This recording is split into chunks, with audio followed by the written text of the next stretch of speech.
Yang milih tema ini saya belum tanya sampai sekarang itu siapa. Tapi temanya nantang sekali. Ayo coba baca di brosur saudara. Temanya apa hari ini? Yang di rumah juga harus ikut. Temanya apa? Ayo. Ya apa? Kok lalu ikutlah aku? Iya, juallah hartamu lalu dan ikutlah aku. Kita tolong dicek. Ada suara jelas tidak? Oke, yang di Zoom tolong. Saya nggak usah pakai mikrofon. Ya, juallah hartamu dan ikutlah aku. Saudara, kalau kita melihat atau membaca apa yang Tuhan Yesus katakan ini, pasti muncul banyak pendapat, banyak pemikiran. Nah, biasanya langsung kita berkata, Tuhan Yesus itu sepertinya mata duitan ya. Suruh jual hartanya lalu ikut aku. Nah, kalau ada di antara saudara yang berpikir, maaf, Tuhan Yesus mata duitan, salah. Karena setelah kita suruh jual harta, Tuhan Yesus nggak minta uangnya loh. Enggak, amin. Lo betul tidak? Lo iya atau tidak? Karena berapa kali saya mengajarkan ayat ini, langsung orang berkata, kok nggak enak betul ikut Yesus? Kok enak sekali dia yang terima duitnya waktu kita jual harta kita. Saudara, teliti baik-baik yang diucapkan Tuhan Yesus. Jual hartamu lalu ikut aku. Jadi Tuhan Yesus tidak minta 1 rupiah pun. Nggak ada perintah itu. Lalu dipakai untuk apa? Nah, di ayat yang lain yang hampir sama, maka itu ada 4 Injil. Bukan beda, tapi masing-masing penulis 4 Injil itu melihat dari sudut yang berbeda. Nah, di Injil yang lain dijelaskan, jual hartamu, berikan kepada orang miskin, lalu ikutlah aku. Jadi Tuhan Yesus tidak minta. Maaf, kalau ada rekan-rekan saya, para pendeta, pengkhotbah, gembala, yang kadang-kadang muncul kalimat yang salah. Contoh, saudara, mari kita memberi persembahan untuk Tuhan. Saya tanya kepada saudara, itu kalimat betul atau salah? Salah.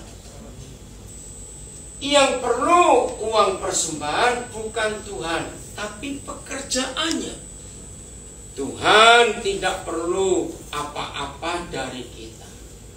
Nah, biasanya gereja yang mengajarkan selalu memberi untuk Tuhan. Maaf, ujung-ujungnya yang terima persembahannya ya yang ngomong. Kira-kira betul atau salah? Maaf. Maka itu tidak sedikit, Pak yang baru datang, Ibu sini aja. Saya tidak mau terhalang. Bapak di sini. Iya. Ayo bersama istri di sini depan dong. Sama saja. Ibu tolong pindah ya. Maaf ya saudara, ada konsep yang sangat salah di dalam banyak gereja tentang uang. Akhirnya tidak sedikit orang-orang yang mau percaya Tuhan Yesus jadi apatis, jadi nggak tertarik. Bayangkan dari Senin sampai Sabtu sudah capek mikirin uang. Minggu mau duduk tenang di gereja, dengar duit lagi. Setuju nggak saya ngomong? Nah, kalau 7 hari seminggu ngomongnya duit, terus ya lama-lama capek. Nah, tolong ya rekan-rekan saya, pengkhotbah, sudahlah, jangan ngomong ibu. Tadi siang saya dijemput makan oleh beberapa pengusaha. Nah, dalam perjalanan kami cerita, ini kembali masalah. Saya sampaikan begini. Kalau bicara tentang Tuhan dan untuk Tuhan, tolong jangan bicara uang dengan dia. Enggak ada yang ngerti. Amin. Jangan pernah menyampurkan urusan uang dengan Tuhan. Matius 6:24 dengan tegas Tuhan Yesus berkata, hanya ada 2 Tuhan di dunia ini. Masih ingat siapa dan siapa? Loh, maksud, ya kalau enggak baca Alkitab gitu maksudnya. Matius 6:24. Hanya ada 2 Tuhan di dunia. Siapa dan siapa? Tuhan dan uang. Saudara perhatikan, ada di layar itu. Kalimat ini yang penting. Tak seorang pun dapat mengabdi kepada 2 Tuhan, karena jika demikian ia akan membenci yang seorang dan mengasihi yang lain. Sisanya baca sendiri. Berapa puluh tahun yang lalu saya dibuat kaget ketika pertama kali Roh Kudus membuat saya mengerti. Perhatikan, hanya Tuhan Yesus satu-satunya pribadi di alam semesta ini yang memberitahu umat manusia bahwa uang itu bukan benda, tapi seorang. Saudara sadar? Kalau Tuhan Yesus berkata uang itu seorang, berarti uang itu punya nyawa, karena dia pribadi. Person, not a thing. Ngeri loh, hanya Tuhan Yesus yang ngomong. Nggak usah pakai ayat. Kita lihat fakta. Kakak beradik bisa jadi musuh dan bunuh-bunuhan gara-gara uang. Betul atau tidak? Betul. Sahabat baik jadi hancur hubungannya gara-gara uang. Komunitas bisa berantakan, gereja pun hancur gara-gara uang. Maka itu jangan anggap remeh. Uang itu jangan cuma dianggap kertas atau plastik, karena beberapa negara ada uang plastik. Tapi di dalamnya ada nyawa, ada hidup, ada kuasa, ada otoritas. Maka itu Tuhan Yesus berkata, 2 Tuhan di dunia ini, dan kita harus milih. Harus milih. Tidak bisa dua-duanya. Nah, berapa banyak tahun yang lalu, ketika saya sudah sering bicara, mengajarkan tentang uang ini, ternyata tidak sedikit pengusaha-pengusaha yang sakit hati dengan saya. Tidak sedikit gereja-gereja yang orientasinya duit, marah dan gak mengundang saya. Lalu saya tanya, Papa beri saya hikmat dong, supaya anak-anakmu itu ngerti. Lagi merenung, tiba-tiba Roh Kudus beri saya hikmat yang sederhana sekali. Dan tolong sampaikan hikmat ini kalau saudara baru hari ini mengerti. Kapal, baik kecil maupun besar. Kalau kecil namanya perahu. Oke? Kapal itu perlu air tidak? Sangat. Kapal gak ada air, namanya mainan hiasan. Okay. Tetapi tidak ada kapal goblok, oon dan bodoh. Walaupun mereka perlu air, tapi tidak ada kapal yang mengizinkan air masuk ke dalam kapal.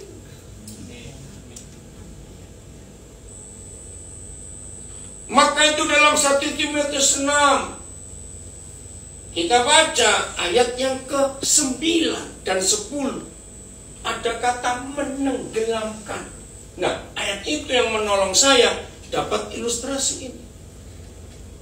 Tidak ada manusia hidup gak perlu uang, betul? Betul. Orang mati aja gak gratis, apalagi yang hidup.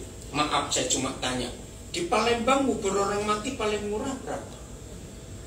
Ayo yang terakhir, ada yang meninggal di gereja atau tetangga, paling murah cepat. 2,5 juta. Masih murah. Oke. Sewa. Kenapa? Sewa loh itu Pak. Tanahnya sewa. 5 tahun bayar lagi. Oh, enggak apa-apa. Maka itu. Yang mati aja nggak ada yang gratis, sudah dikubur 5 tahun masih bayar lagi. Apalagi yang hidup. Oke.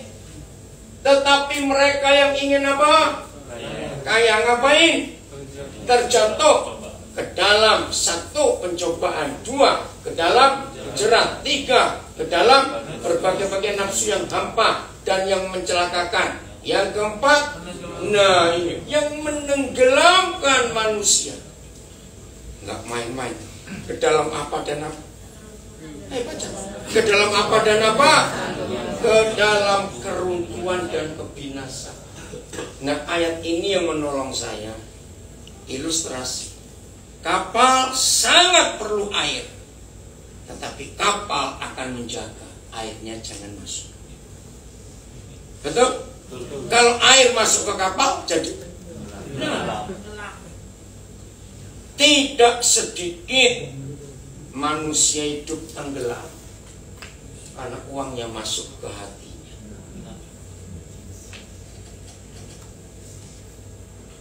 Saya ingin membuat saudara yakin walaupun sulit dimengerti. Siapa yang percaya ada banyak orang tetap hidup, punya anak banyak walaupun nggak punya uang? Loh, kok nggak ada yang jawab? Loh betul tidak? Saya mempunyai bukti banyak orang nggak punya uang tetap hidup dan anaknya ada terus. Loh iya atau tidak? Ya sudah. Itu luar biasa loh. Tolong yang di rumah ikut jawab juga fakta ini. Betul tidak? Betul. Nah, maka itu jangan hidup kita fokusnya ke uang. Kalau hidup kita fokusnya ke uang, kita pasti jadi jahat. Saya juga dapat hikmat dari Roh Kudus ketika banyak membaca firman Tuhan. Uang, karena dia seorang, selama masih di dalam dompet, dia hamba yang setia dan baik. Tapi ketika uang kita pindahkan ke hati, dia jadi tuan yang jahat dan kita budak. Betul atau salah? Betul. Itu uang. Karenanya Tuhan Yesus yang pernah berkata uang itu mamon dan mamon itu setan. Dan sudah lebih dari 30 tahun saya berhasil memasyarakatkan firman ini kepada ratusan, kalau saya nggak bilang ribuan keluarga yang saya kenal, bahkan teman-teman saya pendeta. Jadi begini kalau ngomong uang, saudara bawa setan berapa di dompet? Uang itu kan setan. Betul? Nah, berapa setan kita di dompet? Lalu berapa setan yang masih di bank? Maka kalau anak-anak pakai prinsip ini, mereka tuh mikir, Ma, aku minta setan 20.000. Anak mikir kan? Banyak soalnya setan 20.000. Buat apa? Itu loh. Kalau uang itu kita ganti dengan setan. Dan memang uang itu setan. Betul saudara? Ini yang kita harus ketahui dalam prinsip ini. Sebelum saya masuk lebih dalam, siapa yang ingat Tuhan Yesus menyatakan satu pernyataan yang sangat tajam dan sadis? Siapa yang lebih mudah masuk neraka dan susah masuk surga? Loh, kurang-kurang orang kaya. Maka itu ketika gereja khotbahnya duit, sukses, berhasil, kaya, maka gereja itu membawa seluruh jemaatnya masuk neraka rame-rame. Betul tidak? Betul. Saya itu mikir, kenapa hanya orang kaya yang susah masuk surga? Karena Tuhan Yesus juga yang pernah bicara, sebab di mana ada apamu, di situ ada apamu. Ayo terus. Di mana hartamu berada, di situ ada arti. Nah, saya belok sebentar sebelum itu. Kalau saya konseling pranikah, salah satu yang wajib saya tanyakan kepada calon pengantin ini, bagaimana cara kalian ngatur keuangan? Harus terbuka, harus saling tahu jumlahnya. Secara hukum, maaf, masalah pajak, boleh ada tulisan harta terpisah, tapi secara hidup sehari-hari nggak boleh dipisah. Karena apa yang terjadi kalau ada orang menikah tapi pisah, hartanya pisah? Berarti apanya yang pisah? Nah, apa kata lain orang menikah hatinya pisah? Cerai goblok. Loh, betul tidak? Jangan main. Bahkan kalau saya konseling pranikah, orang tua pasti saya libatkan. Besok jam 5 sore saya akan berkati pernikahan. Saya ini hamba Tuhan yang nggak punya gereja, nggak punya jemaat secara organisasi. Tapi setiap tahun minimal saya berkati sekian belas pernikahan setiap tahun. Nah, selama pandemik itu saya paling suka ya menyuruh orang cepat-cepat menikah, hemat.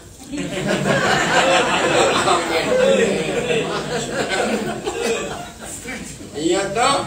Nah, waktu itu selama pandemi itu, iya nggak bisa datang, tapi kasih nomor rekening. Begitu mumpung masih ada COVID, cepat menikah. Maaf. Nah, kalau ada orang tua yang kaya, saya pasti akan tanya. Maaf ya, saya tanya. Waktu anak kalian menikah, sebagai orang tua, ibu bapak kan beri sesuatu. Oh iya, itu anak kami. Saya kejar pertanyaan berikut. Maaf, yang ibu bapak beri itu untuk dia atau untuk mereka? Ini harus jelas. Oh, untuk dia saja. Maaf, saya beri yang tajam contohnya. Karena calon besan kami itu miskin. Saya iakan, itu hak mereka. Tapi saya akan beritahu kepada anaknya, papa mamamu akan kasih kamu sesuatu waktu menikah nanti. Tapi bukan untuk kalian, hanya untuk kamu. Terima dengan bilang terima kasih, tapi titipkan balik, jangan kamu pegang. Kenapa saya pakai hukum itu? Cepat, pura-pura jadi orang kan gitu supaya bisa jawab. Ayo, mengapa kalau ada orang tua yang menikahkan anak akan memberi sesuatu, tapi hanya untuk anaknya, bukan untuk keluarga anaknya, dan saya larang untuk anaknya terima harta itu. Kenapa? Miskin. Apa? Tidak sombong. Miskin. Tidak sombong, salah. Miskin. Miskin. Cerai, iya, salah satu. Itu nanti, tapi yang kasus ini. Apa miskin? Miskin. Ya, ayo yang lain jawab. Kenapa? Bertengkar. Iya, begini. Wajar nggak orang tua kaya sering-sering ngecek masih utuh nggak? Kenapa kurang? Kamu kasih mertuamu ya? Loh, lu nyata tidak? Jujur, yang jadi mantunya tersiksa nggak? Karena kan dicurigai terus. Iya nggak baik. Nah, baru tadi bilang cerai. Maka kalau saya konseling orang tua yang anaknya mau menikah, Dan orang tua sudah pesan, tolong ya Pak Pendeta, mereka harus pisah harta. Begitu saya dengar orang tua ini minta pisah harta sebelum anaknya menikah, saya batalkan pernikahan. Dan saya marah, kamu penjahat dan bajingan. Kenapa? Hanya ada satu alasan, orang tua yang kaya menikahkan anaknya dan pisah harta, supaya kalau cerai nggak repot. Betul atau tidak? Dan itu wajar. Tapi ini kurang ajar di mata Tuhan. Bagaimana anak belum menikah tapi dipersiapkan perceraiannya? Kan bajingan betul. Sama seperti seorang ayah menunggu istrinya melahirkan. Begitu si ayah dengar tangisan bayi, langsung dia pergi ke toko peti mati, beli peti mati untuk anak yang baru lahir. Sama enggak? Anak yang belum menikah tapi dipersiapkan perceraiannya. Ini kan jahat sekali. Ternyata menjadi orang kaya itu jauh lebih susah daripada jadi orang pas-pasan. Enggak ada yang ngamen. Maka itu saya tanya, ya jangan marah ya. Karena Tuhan Yesus yang ngomong, siapa yang susah masuk surga? Ya orang kaya, jangan tersinggung. Lagi sekali, apakah nggak boleh kaya? Boleh dan harus.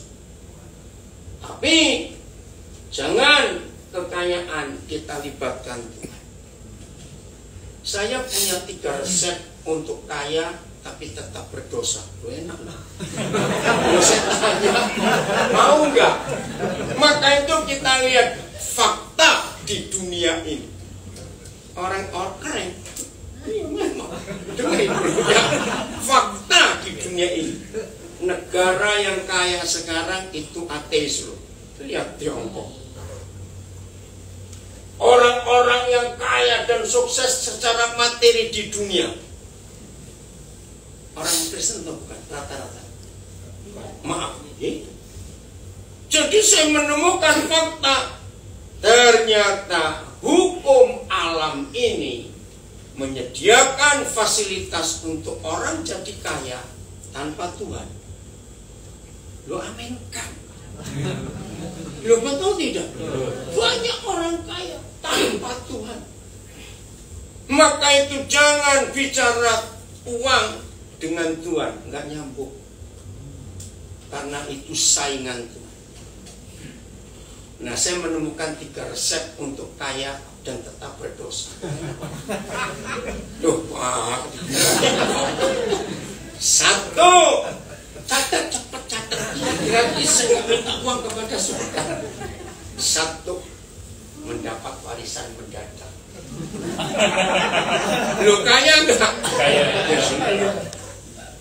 2, hiduplah yang rajin.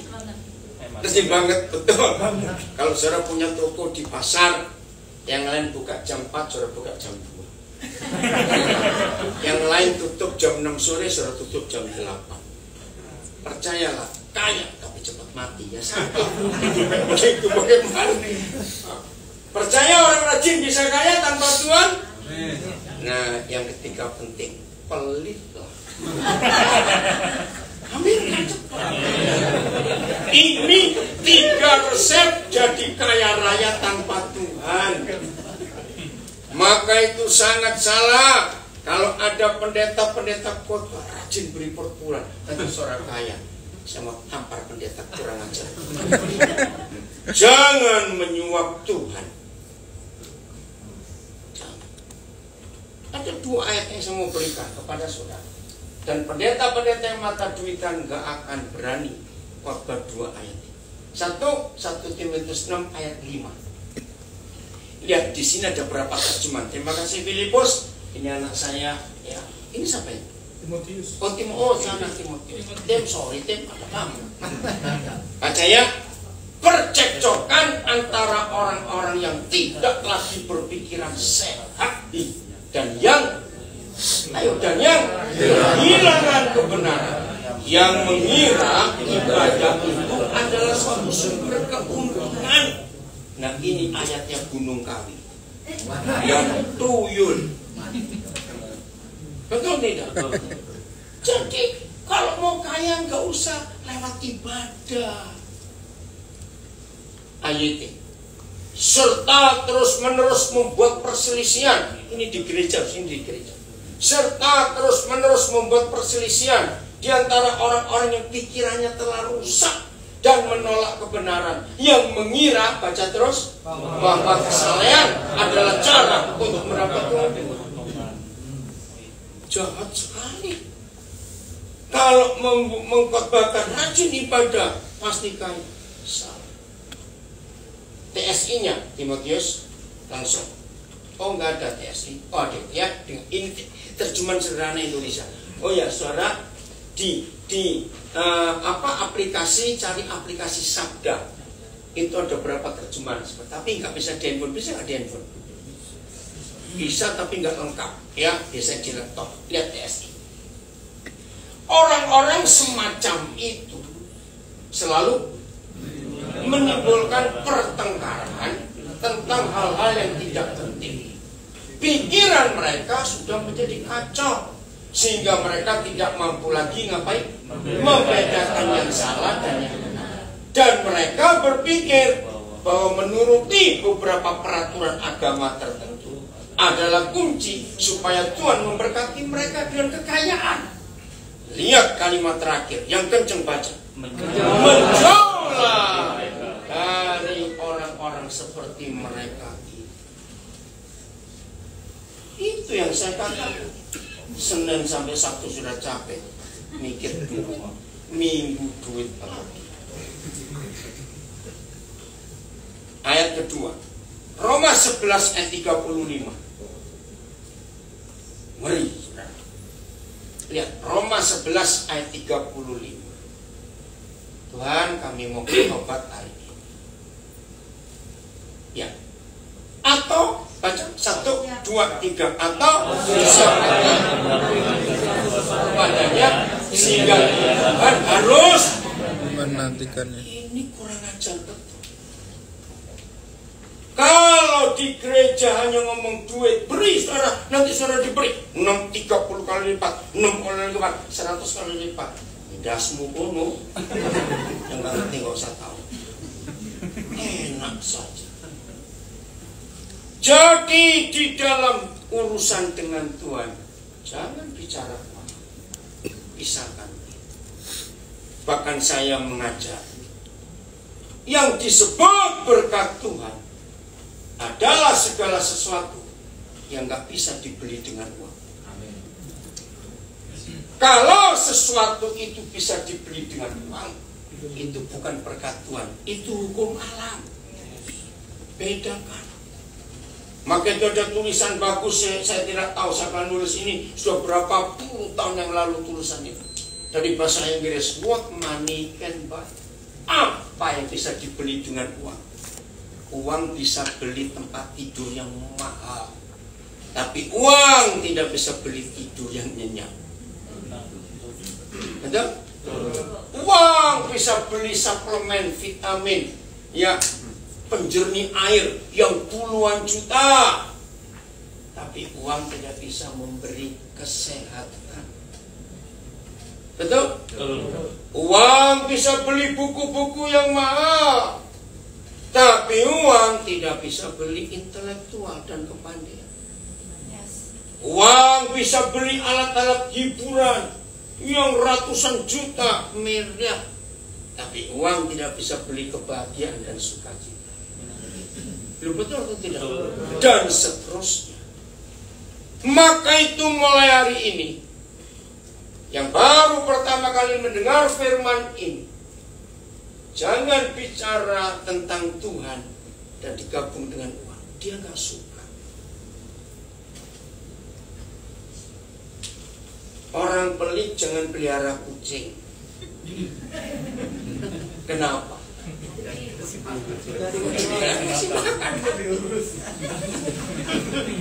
Orang pelit kalau beli ikan pasti kepalanya saja, dan itu di sup 3 hari.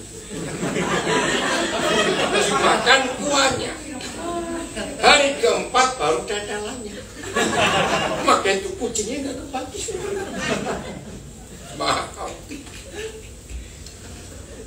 Orang pelit itu untuk dirinya sendiri pelitnya luar biasa. Lo betul tidak? Apalagi untuk orang lain.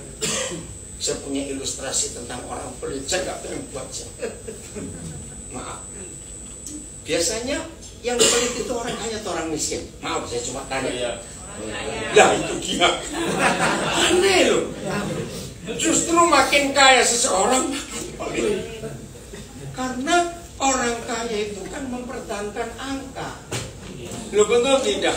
Digitnya turun 1, wow, sudah paniknya luar biasa. Karena sesama orang kaya, kalau ketemu angka itu penting. Ini masalahnya, sulit berbagi karena takut kurang. Nah, ada ilustrasi orang kaya, orang kaya punya anak yang bungsu umur kira-kira 5 tahun. Suatu hari keluarga kaya ini punya dokter keluarga, dokter langganan. Nah, dokternya kenal betul si pelit ini. Suatu hari anak bungsu lagi main tembak-tembakan pakai kacang hijau. Namanya anak kecil, kacang hijaunya masuk ke kuping. Nangis, kenapa gak melupa kacang hijau, Pak? Kacang hijau. Hah, kenapa kacang hijau masuk? Marah ini bapak, kacang hijau kamu buat main sampai masuk kuping. Disentet dalam sekali. Dibawalah ke dokter. Nah dokter, aduh, lagi seperti kenapa? Anak ini loh dok, main kacang hijau untuk tembak-tembakan, sering masuk ke kuping. Oke, saya periksa dulu. Dokternya bilang, wah ini nggak bisa dicabut, ini harus operasi. Orang pelit dengar kata operasi stres. Berapa dok bayarnya? Mahal atau tidak? Dokter yang batin. Ya mahal operasi kok, tanya mahal. Tapi karena dokternya sudah kenal, ada yang gratis. Nah itu saya mau yang gratis dok. Oke, bawa pulang anak bapak, tetesi air 3 hari jadi kecambat cabut. Wih, keren ilustrasinya. Betul enggak? Gratis itu. Nah ini orang pelit juga yang gratis. Maaf ya saudara, jangan marah. Yang sering ngumpulin kupon-kupon diskon itu orang kaya atau orang miskin? Orang kaya. Gak bisa. Orang miskin gak bisa ngumpulin diskon. Mau beli pakai apa aja mikir kok. Dia salah ngomong kamu deh. Gak betul gak? Orang miskin itu dikasih kupon diskon cuma dilihat aja. Walaupun sudah di diskon dia gak bisa beli. Betul? Justru orang kaya dia suka ngumpulin kupon diskon. Saya juga heran. Yang marah, tersinggung, yaitu orangnya. Saudara, maka itu hati-hati dengan kekayaan. Siapa pernah dengar lagu satu-satunya yang ku andalkan? Bagus, betul.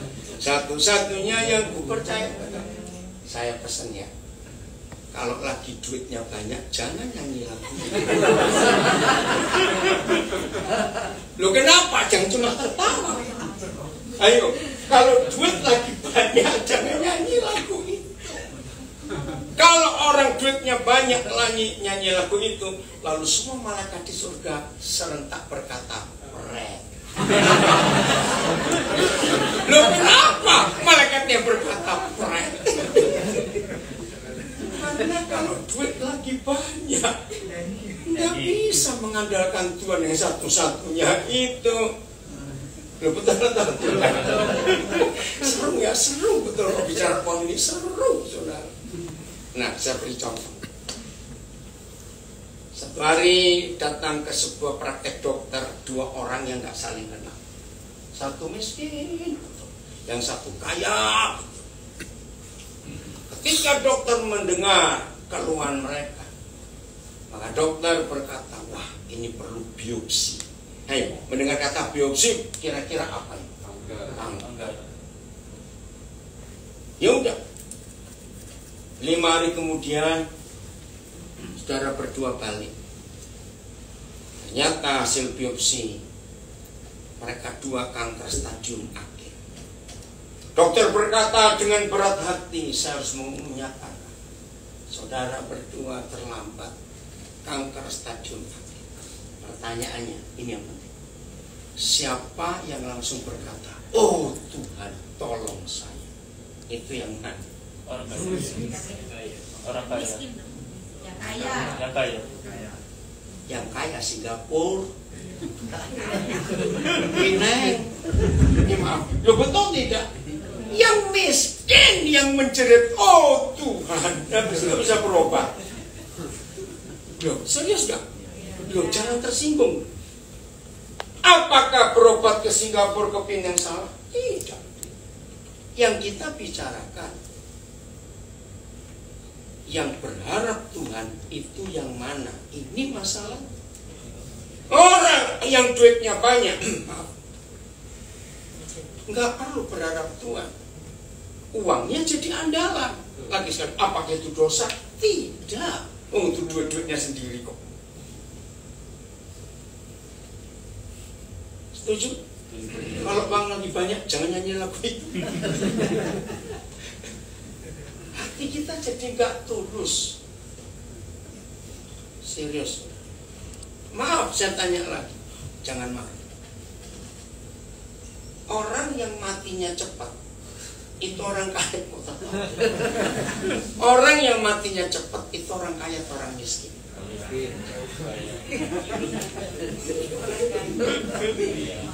Justru orang kaya nggak mati-mati, berobat terus.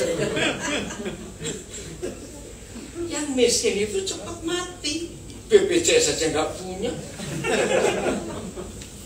Lu sini betul tidak? Harus saya ngomong ini. Lanjut. Orang kaya tidur malam-malam, orang miskin tidur malam-malam.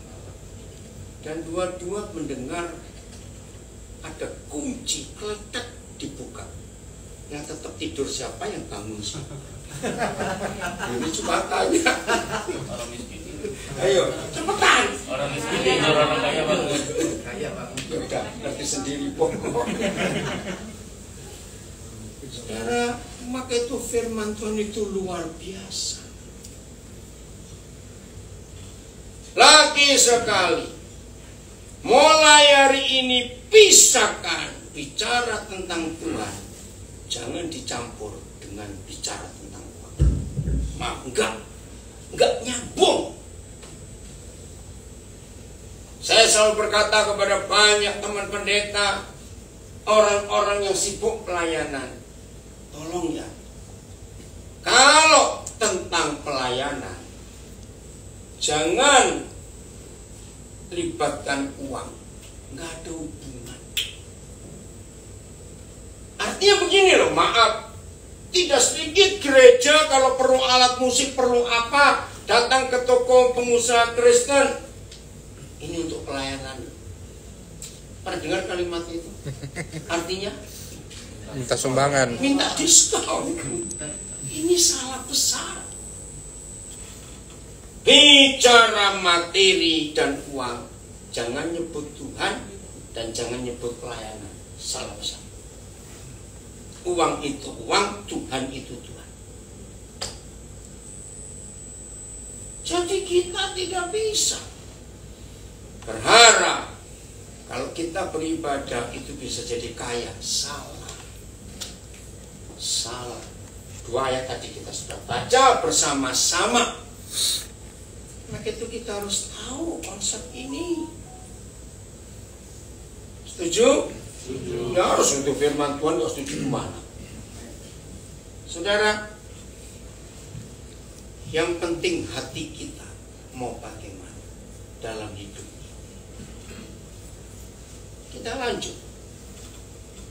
Supaya tidak ada seorang pun di antara kita yang terjerat, ditenggelamkan oleh uang itu. Mengerikan sekali. 2 Korintus 8 ayat 9. 2 Korintus 8 ayat 9.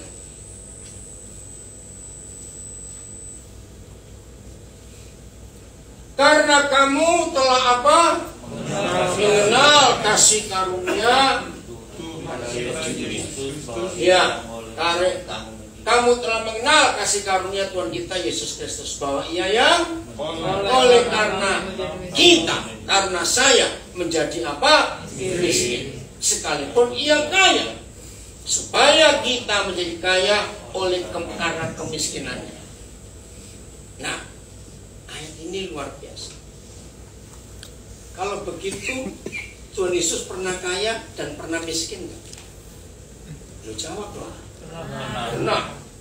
Bahkan kalau saudara punya teman yang ngerti bahasa Yunani, karena bahasa Perjanjian Baru itu bahasa Yunani, ternyata ayat ini tensesnya dalam bahasa Inggris present continuous tense.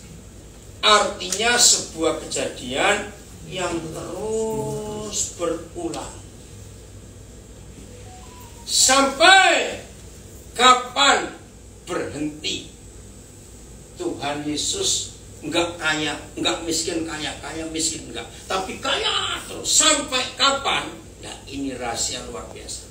Sampai enggak ada orang miskin lagi di dunia. Baru dia enggak pernah miskin lagi dan kaya terus. Maka itu ayat yang dipilih tema kita hari ini, jualah hartamu lalu ikutlah aku. Seulangi, jangan salahkan, Tuhan Yesus enggak pernah minta uang dari penjualan harta kita, tapi bagikan pada orang miskin. Nah, ini ayatnya. Jadi begitu. Tuhan Yesus kaya atau tidak? Salah, sangat kaya. Jangan salah jawab. Ulang, Tuhan Yesus kaya atau tidak? Nah, saya beri ilustrasi. Yang sangat kaya hari ini jalan-jalan ke Palembang, bertemu kita rombongan miskin. Oh, berarti banyak duit ya kalau nggak amin. Ayo. Saya ulangi, sudah nggak dengar baik-baik sih Hari ini Tuhan Yesus jalan-jalan ke Palembang, bukan cari pempek. Yang sangat kaya itu ketemu kita rombongan miskin. Awas bohong. Maaf. Oke, saya ngomong bisa lagi. Saya masih ingat suatu hari Tuhan Yesus memberikan pelajaran tentang persembahan. Terus dia ngajak murid-muridnya duduk di peti. Orang masukkan uang itu loh, di bait suci. Betul? Tuhan Yesus bilang gini, aku beri kode nanti ya. Lihat semua orang yang masukkan uang ke kotak itu. Nanti aku tanya kepada kamu, siapa orang kaya itu yang memberinya paling banyak? Zaman itu kan gak ada uang kertas, uang muka. Jadi ada orang kaya, begitu masukkan persembahannya, bunyi gimana? Kalau kelenteng sih kecil, kelidik gitu. Dia jatuh, dan ada satu yang kelidik. Semua masuk, terus tanya, nah, menurut kamu siapa orang kaya? Yang beruang bodong tadi. Ternyata bukan, kata Tuhan Yesus. Nah, dari situ saya belajar. Ternyata yang kita berikan sebagai persembahan, baik itu persembahan mingguan, persembahan perpuluhan, persembahan pembangunan, persembahan apa saja, itu yang ngitung bendahara gereja. Tapi yang dihitung oleh Tuhan yang masih dibangun itu loh. Lo ngerti gak? Yang orang lain tidak tahu. Maka itu murid-murid bingung. Guru, apa nggak salah? Bukan yang kerocok tadi itu banyak. Enggak. Coba kita buka Markus 12 ayat 44. Ya, Markus 12 ayat 44. Maaf loh saudara, kalau saya membacakan ayat ini bukan minta duit, tidak. Ini kebenaran yang kita harus tahu. Ya. Baca sama-sama. 1, 2, 3. Sebab mereka semua ngapain? Memberi dari kelimpahannya, tetapi jangan memberi dari kekurangannya. Apa itu kekurangannya? Semua yang ada padanya, yaitu seluruh nafkahnya. Nah, inilah bukti bahwa orang miskin lebih murah hati daripada orang kaya. Markus 12:44. Yes, saudara, ini rahasia. Oke, sudah agak lama sih, anak-anak muda pasti lupa. Siapa ingat berapa tahun yang lalu di salah satu stasiun TV RCTI setiap Rabu sore jam 16 WIB ada program minta tolong? Masih ada yang ingat? Nah, sayang sudah nggak ada. Nah, saya kenal pembuatnya. Itu papa mertua dan menantu, dan dua-dua pendeta. Begitu saya tunggu-tunggu, sudah berapa Rabu kok nggak tayang. Saya telepon, ya mertuanya namanya Pak Gideon Tanbunaan, tinggal di Cimahi, menantunya pendeta Eko tinggal di Ungaran. Kogi sama dia, Kogi, kok nggak ada? Aduh, sudah banyak orang yang tahu, jadi nggak lucu lagi. Ngerti nggak? Nanti, nah, yang nonton, yang belum nonton, mungkin masih ada di YouTube ya, saya nggak tahu. Dalam fakta itu, yang suka menolong orang miskin atau orang kaya, itu aneh. Itu pertama saya itu, ya kok bisa? Justru yang miskin yang punya hati menolong orang lain, betul tidak? Nggak apa-apa, biarin. Nggak apa-apa. Itulah fakta. Bagaimana orang kaya itu ketakutan kalau hartanya kurang. TSI-nya, ada TSI-nya Markus ada. Karena mereka memberi sedikit dari kelebihan harta mereka. Sedangkan janda yang sangat miskin ini memberi semua miliknya, yaitu seluruh biaya hidupnya.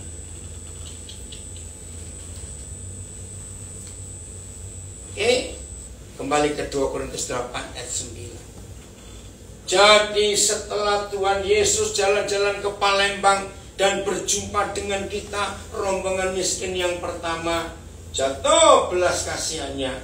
Hari ini juga dia yang sangat kaya menjadi miskin gara-gara kita, supaya kita miskin jadi kaya karena kemiskinannya.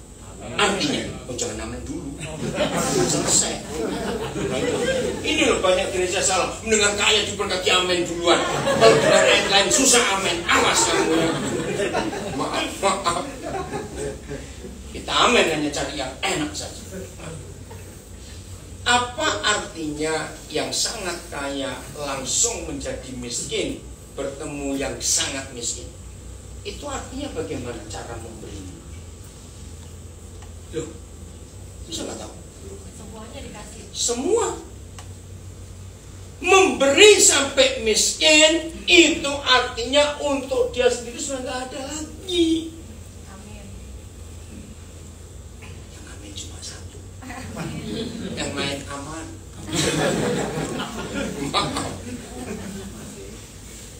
Saudara, ini loh.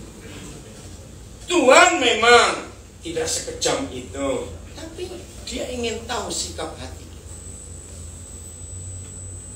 Maafkan saya, bagi yang belum tahu, ada banyak saksi. Saya praktekkan firman ini. Kalau saya memberi, nggak mikir masih ada saldonya, tidak. Dan saya bersyukur untuk anugerah Tuhan itu, dan saya tetap hidup sampai hari ini. Nah, ketika mantan miskin berjumpa yang sangat kaya, langsung kita menjadi kaya. Nah, karena dia Tuhan, walaupun menjadi sangat miskin setelah ketemu kita, nggak lama lagi dia kaya. Nggak lama setelah itu, karena sumbernya ada. Betul? Nah, ini yang kita harus belajar. Kalau saudara punya dan Tuhan menggerakkan, awas. Ada banyak orang memberi, tapi motivasinya salah. Kita buka 1 Korintus 13 ayat yang ketiga. 1 Korintus 13 ayat yang ketiga. Kita lihat. Baca 1, 2, 3. Dan sekalipun aku membagi-bagikan berapa hal, segala sesuatu yang ada padaku. Stop dulu. Berarti ini memberi sampai habis. Loh, saya tanya memberi sampai habis tidak? Ya. Tapi ternyata ada motivasi yang salah. Lihat, bahkan menyerahkan tubuhku untuk dibakar. Tetapi jika aku tidak mempunyai kasih, sedikit pun tidak ada faedahnya bagiku. Wih, saya lama mikir ayat ini. Logikanya, loh, masa sih orang sudah habis-habisan bisa tanpa kasih? Jawabannya ada dua. Bisa. Satu, untuk dapat nama, cari nama, dapat pujian. Lu bisa tidak? Maaf. Ini yang saya buat, membuat saya marah kepada beberapa gereja. Maaf. Ada bencana alam. Bantuannya belum datang, spanduknya datang duluan. Ngerti nggak maksudnya? Apa? Tracking, betul ya? Branding, supaya orang tahu. Bayangkan cuma ngasih 1 dus supermi, manggil reporter TV. Ada nggak? Padahal Tuhan Yesus berkata, kalau tangan kananmu memberi, jangan tahu tangan kiri. Jadi gereja-gereja yang memberi bantuan di daerah bencana, tapi spanduknya datang duluan, Tuhan nggak menerima. Karena motivasinya lain. Hal kedua, apa yang salah? Ada orang bisa membagi-bagikan sesuatu, tapi tanpa kasih. Maaf. Cuci uang, hasil kejahatan. Saudara, ternyata sejak zaman ratusan tahun yang lalu, agama adalah satu-satunya tempat yang paling aman untuk cuci uang hasil dosa dan kejahatan. Betul atau salah? Benar. Ini kan jahat sekali. Maka itu ada orang bisa membagi-bagikan segala sesuatu miliknya, tapi tanpa kasih, yaitu karena dua tadi motivasi. Atau yang ketiga, sedang jatuh cinta. Asik. Betul tidak? Sedang jatuh cinta, apa jadi kasih? Itu goblok. Setelah habis ditinggal.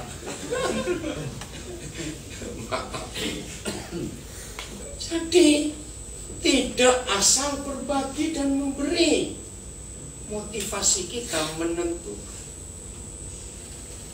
Maka itu saya kembali lagi ke 2 Korintus 8 ayat 9. Karena dia Tuhan, tidak lama setelah miskin dia pasti kaya lagi. Nah, baru kaya sebentar, dia ketemu rombongan miskin kedua setelah kita yang pertama tadi. Ngerti? Terus Tuhan Yesus ngapain lagi? Miskin lagi. Supaya rombongan miskin kedua ini jadi kaya. Karena dia Tuhan, nggak lama dia kaya lagi. Ketemu rombongan miskin ketiga. Nah, yang keempat saya nggak sebut, karena yang mantan miskin pertama, kedua, ketiga harus jadi seperti Yesus. Amen. Oh, amin. Amen. Ngerti? Nah, setelah kita kaya karena Tuhan Yesus, mudah atau susah ketemu orang miskin itu? Mudah. Jawab, mudah atau susah ketemu orang miskin itu? Mudah. Mudah. Maaf, kalau ada yang berkata kok susah ya, aku ketemu orang miskin, saya marah. Berarti kamu budak dan picak, saya bilang begitu aja. Tahu kata itu? Berarti kamu buta dan tuli. Masa zaman segini susah ketemu orang miskin?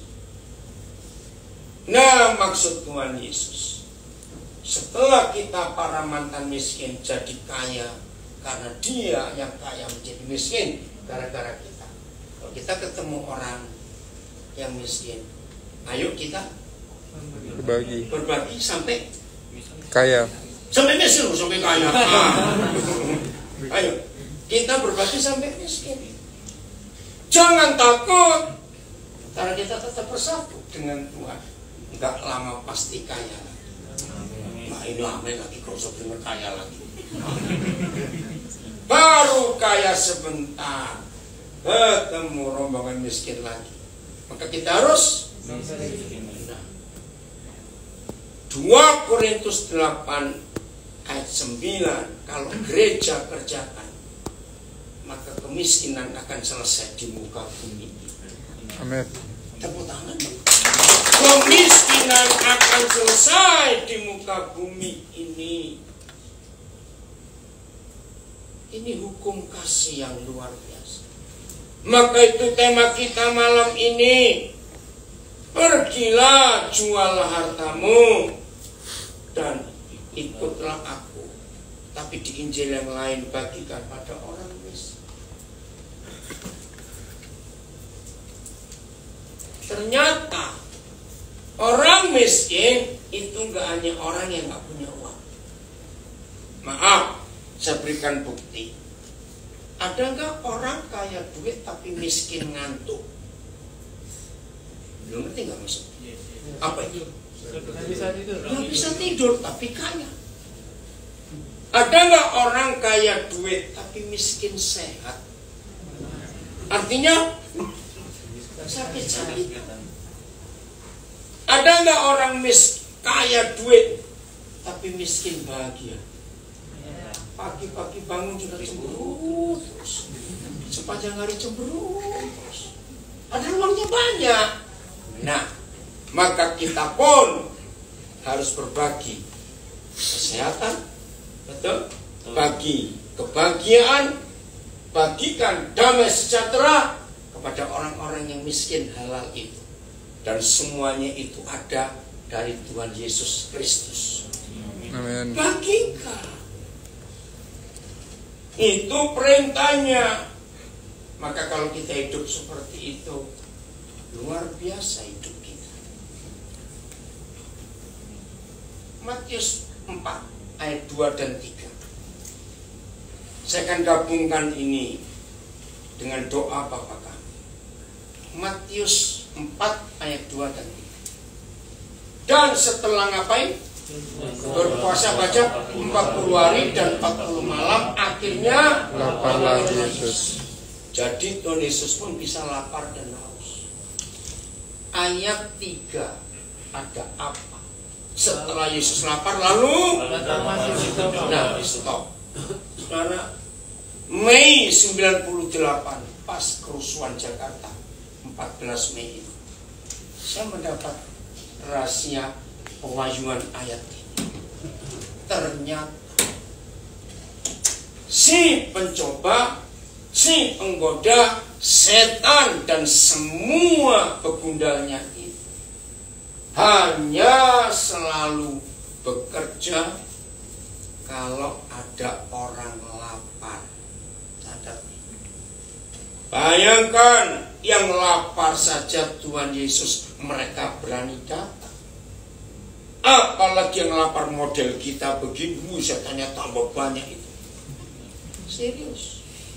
Maka itu kenapa dalam doa Bapa kami, setelah permintaan pertama, datanglah kerajaanmu, jadilah kehendakmu, supaya bumi jadi seperti surga, lalu berikanlah kepada kami makanan kami secukupnya untuk hari ini. Karena Tuhan Yesus minta gereja untuk mengenyangkan orang lapar supaya setan jangan ada. Sederhana bukan? Nah, saya pernah meneliti secukupnya. Itu terjemahan bagus sekali.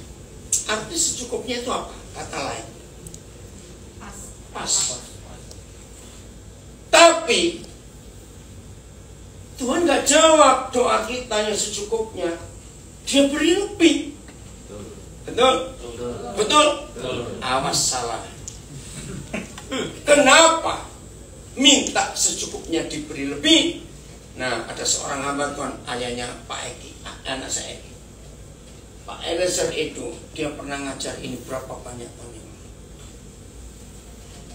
Karena di sekitar kita banyak orang yang gak kenal papa yang baik seperti papa kita. Amin.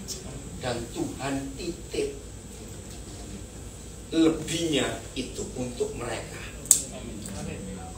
Ini luar biasa. Maka itu kecuali warung, restoran, dan rumah makan, saudara tidak boleh simpan makanan hari ini buat besok. Awas. Lu serius? Kalau kita simpan makanan hari ini buat besok, tetangga-tetangga kita yang miskin dan lapar akan tidur dengan lapar. Dan setan bekerja di sini. Jadi setan selalu bekerja di hidup orang lapar. Mungkin ada yang nggak percaya. Masa Tuhan memberikan aku lebih? Ini cuma intermis. Buktinya badanmu bunter-bunter gitu. Maaf. Saya tersinggung. Gak usah tolak-tolak. Lihat sini. Betul? Nah, maka itu ayo kita berbagi. Luar biasa loh saudara firman Tuhan itu. Nah, lagi sekali caranya bagi, minta hikmat Tuhan. Oke, saya berhenti dulu. Ada yang mau tanya? Ayo, ada yang mau tanya? Saya kaget, 1 jam lebih sudah ini. Ayo, ada yang mau tanya? Cepat. Siapa aja boleh. Ayo. Masa orang sini gak yang tanya? Ayo, saudara tanya. Apa saja? Khususnya tentang jumalah kamu lalu ikutlah aku. Apa itu yang kita bisa kerjakan? Ayo, saya tunggu sampai ada yang bertanya. Kasih kesempatan tanya, kok nggak mau? Ya, silakan. Kalau nggak punya harta, apa yang mau dijual? Wah, luar biasa. Kalau nggak punya harta, apa yang mau dijual? Itu pertanyaan bagus. Tahun 80-an awal, gereja-gereja di Singapura mempunyai penginjilan yang hebat dan saya ikut. Begini kata yang mereka pakai, no Jesus evangelism. Jadi penginjilan tanpa menyebut nama Yesus. Wah, saya tertarik. Ada apa? Nah, seperti saudara tahu, walaupun tidak ada yang belum pernah ke Singapura. Di Singapura itu tetap banyak orang susah yang tinggal di flat-flat apartemen itu. Nah, gereja-gereja, saya lupa berapa gereja waktu itu, mengajak jemaatnya yang tinggal di flat, ya, bukan apartemen. Apartemen seringkali bilang lebih mewah. Coba cek yang satu lantai atau lantai di atasmu atau di bawahmu. Cari 4 macam orang. 1, orang-orang yang cacat. 2, cari orang-orang tua. 3, cari orang-orang yang cuma sendiri hidupnya. Nah, 4, cari pendatang baru. Anak-anak Tuhan di Singapura menawarkan diri, ya. Waktu itu pakai selebaran-selebaran. Contoh orang-orang tua yang anaknya sudah sibuk, kalau perlu untuk belanja, beritahu kami, nanti kami belanjakan. Kalau ada di antara tetangga-tetangga ini harus pergi ke luar negeri dan punya binatang peliharaan, gak ada yang ngurus, beritahu kami. Kalau ada orang-orang tua yang lemah, ternyata banyak cucian, beritahu kami akan bantu untuk mencuci. Kalau ada orang yang cacat gak bisa bersihkan rumah, beritahu kami, ini nomor teleponnya, ini flat kami nomor sekian. Wih, Waktu saya ikut itu luar biasa. Gereja di Singapura panen jiwa. Hanya hal sederhana, tapi untuk orang yang perlu sangat berguna nggak? Belum coba sangat berguna. Nah, jadi bisa yang dijual apanya? Waktu kita. Apa yang kita jual? Tenaga kita, ide kita. Betul? Tapi janji loh, yang punya harta harus begitu. Ayo kita buka Amsal 3 ayat 27-28. Ini bagian terakhir. Makasih Pak Presiden untuk tanya supaya kita semua menjadi tahu. Amsal 3 kita ayat 27 ya, dan 28. Amsal. Ada terjemahan yang kurang tepat. Saya baca gini, janganlah menahan kebaikan untuk orang-orang yang, ayo baca, untuk orang-orang yang berhak menerimanya. Kebaikan siapa? Kita yang dapat dari Tuhan. Dan begitu ada orang yang berhak menerimanya, jangan tahan kebaikan itu. Kalimat terakhir, padahal mampu melakukannya. Nah, oke, sekarang ganti aku ya. Jangan engkau lagi. Kalau engkau ya orang lain suara tunjuk. 1, 2, 3. Janganlah menahan kebaikan untuk orang-orang berhak menerimanya, padahal aku mampu melakukannya.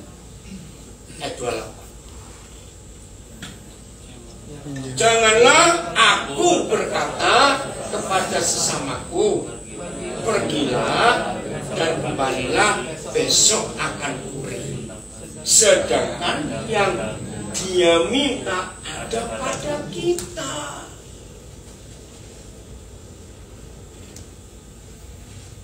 Jangan pakai besoknya orang Jawa, mati itu orang.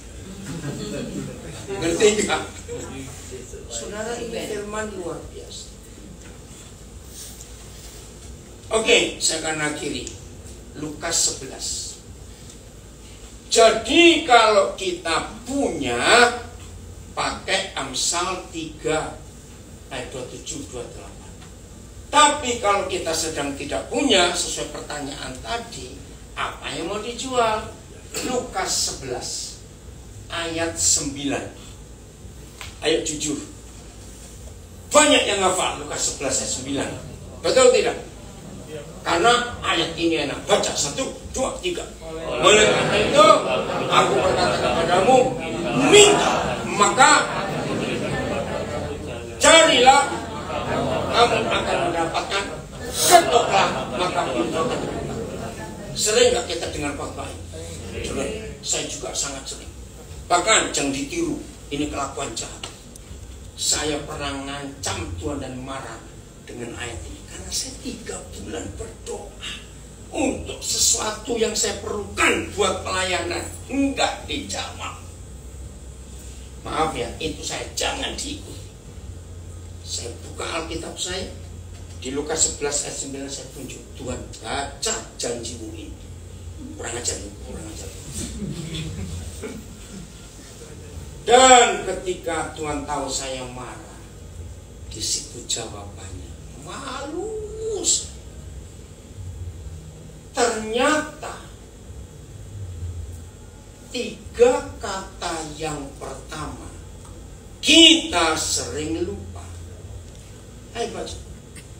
Apa 3 kata pertama? Oleh karena itu. Berarti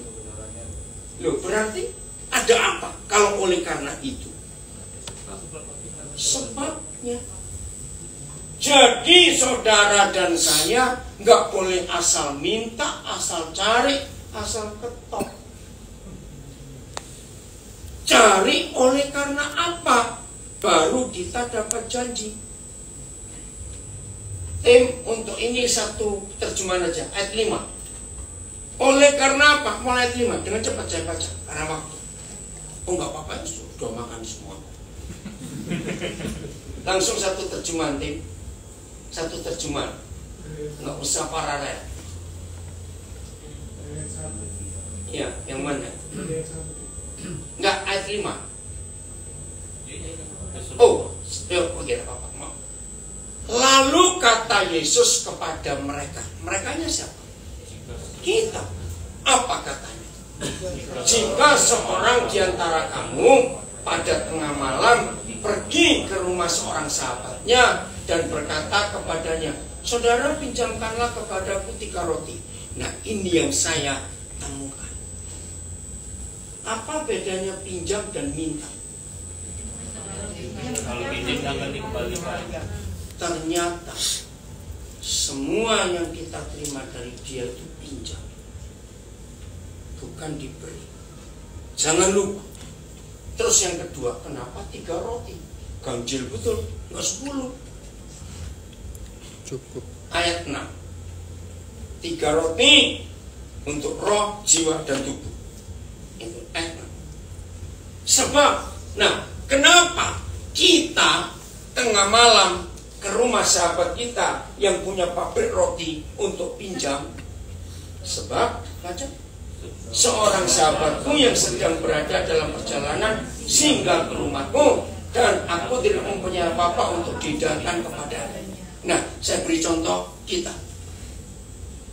Saudara orang Palembang mau ke Jakarta lewat tol.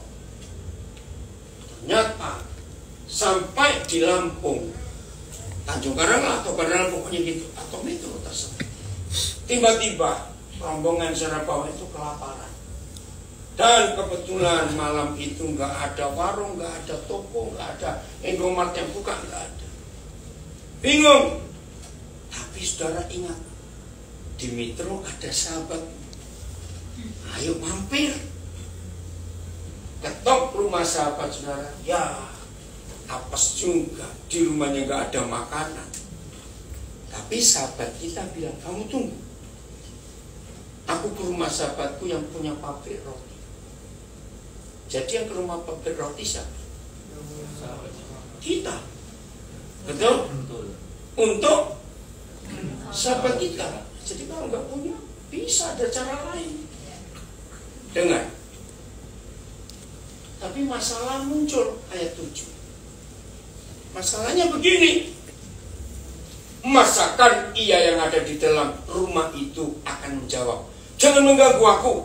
Pintu sudah tertutup. Aku serta anak-anakku sudah tidur. Aku nggak dapat bangun dan memberikannya kepada saudara. Jadi siapa yang ditolak? Kita. Karena di rumah kita nggak ada apa. Nah, ayat 8 terjemahnya sangat membingungkan. Coba lihat ayat 8. Aku berkata kepadamu, sekalipun ia tidak mau bangun. Siapa ia di sini? Bukan Yang didatangin. yang punya roti, nggak mau bangun dan memberikan kepadanya. Nyanyi itu siapa? Ya. Nah, ini terjemahnya agak bingung. Karena orang itu adalah sahabatnya. Jadi begini. Kan kita ditolak. Sorry, saya tidur semua, saya dikunci pintu. Nah, mereka dua ini bersahabat.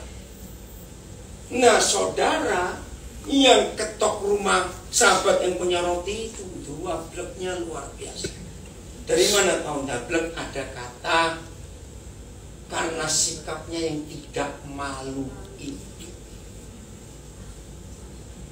Jadi saudara berkata, ngomonglah sampai capek, kamu gak mau bangun, aku tetap ketok. Dan aku tahu kamu gak akan marah karena kamu sabar. Yes. Yang punya roti sama dableknya.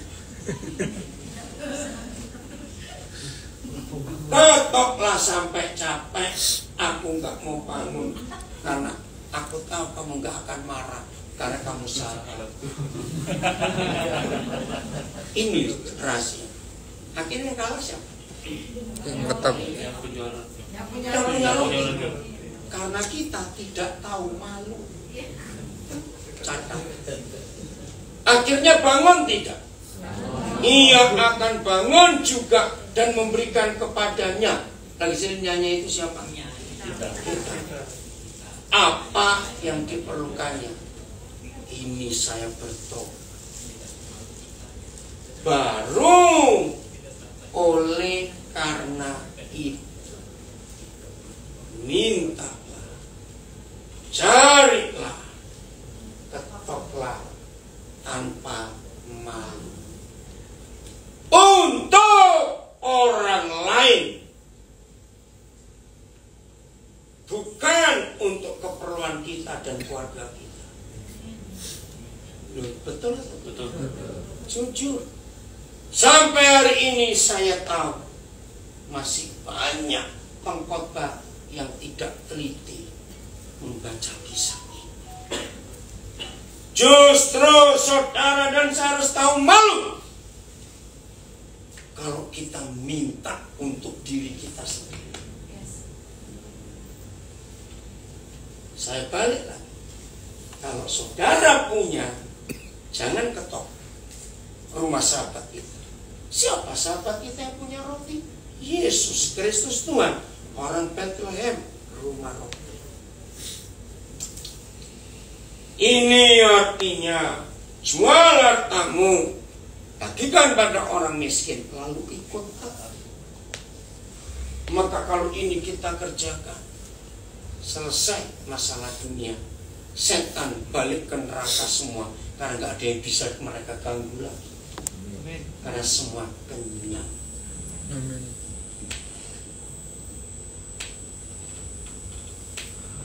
Mikir. Maka itu hanya orang pelit yang gak suka khotbah ini. Amin kan? Orang pelit dengar khotbah ini pura-pura budek. Jadi kalau kita nggak punya, nggak usah takut ada sahabatnya. Tapi kalau punya, pakai Amsal 3 bagi. Dan itu yang saya lakukan sampai hari ini. Dan luar biasa. Ayo kita menghampiri Tuhan.